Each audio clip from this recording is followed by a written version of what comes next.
ریبار هشکرو بویا دوزخی بو بشک جهاولاتیم باجار دهوکه.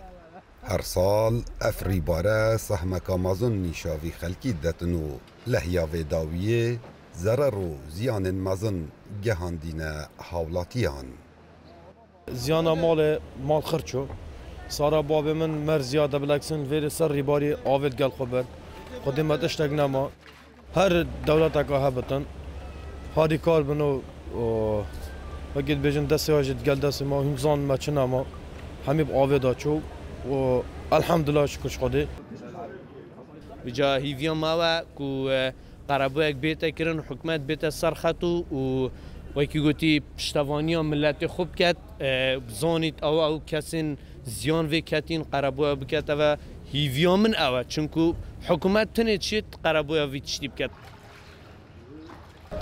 از پیشمرگه از دامش بوم حالا ممتنه زارو که من جور بابون اوی جیران میسری یهاتی وقتی لافا رابوی آفادی آواش پنجره در کتی حالا من شویره ها برید زربانی راد بلکونه رای برید دفخو ضررمندین و لحیه وساد بیجن که حکمتا حریم کردستان چه پلانک ندانایه جبو پاراستنا گیان هاولاتیان تایبت دم لحی درست بن جبر که هر سال ریبار هشکرو لحین مازن لی درست بنو هاولاتی دبنه قربان. هریب خود گردی جماعت نیچیوان هات در مجیر ساکری بمچنک خودی هم ها ساکری هم چنک داده چدا چدا من نبود مچکیت حرام نبود پیچنک دایی.